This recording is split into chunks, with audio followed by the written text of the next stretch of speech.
Doctor, since this incident happened, have you read or studied any medical literature in support of or against the type of treatment that you rendered? Objection, the defense attorney yells. You want to learn what this is about and why I would ask such a question? Come join me as I share with you this great information. Hi, I'm Jerry Oginski, a New York medical malpractice and personal injury trial lawyer practicing law here in the state of New York. Now, during the medical malpractice trial, I have an opportunity to question the doctors that you are suing. And during the course of that question and answer session, which is known as a deposition or an examination before trial, I have the opportunity to ask the doctor lots of questions surrounding the events that occurred. I will be asking the doctor to establish and tell me what are the standards of care for this scenario. I also will be asking the doctor to explain what will happen if a doctor did not do A, B, and C. Would that be a violation from the basic standards of medical care?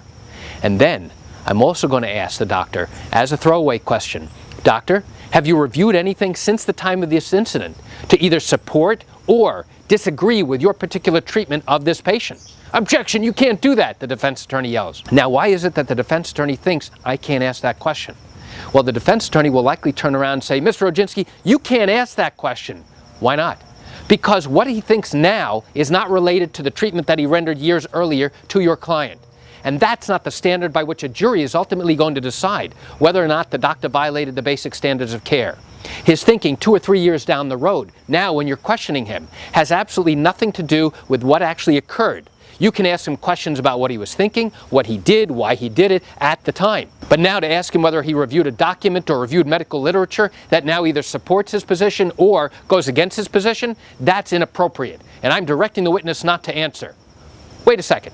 You can't direct the witness not to answer, counselor. You know that. Well, the defense attorney says, I think this is palpably improper, and I disagree. The doctor is not supposed to answer this question, and I'm not going to allow him to answer the question. So now what do?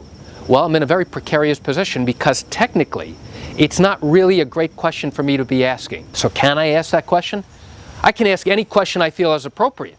Now the defense is raising an objection, and if he directs his witness not to answer, which he can only do in 2 instances in New York, one is if something is privileged, and the second is if something is palpably improper, which means it's so off the wall and so inappropriate, he's telling the doctor don't answer it, because it's got nothing to do with the claims in this case or the defense is being raised.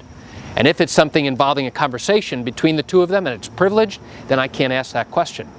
In all likelihood, what I'm going to do is mark that question for a ruling, which means at a later time or even a trial, I'll now ask the judge to give us a ruling about whether or not the doctor can then answer that question. So why do I share this great information with you?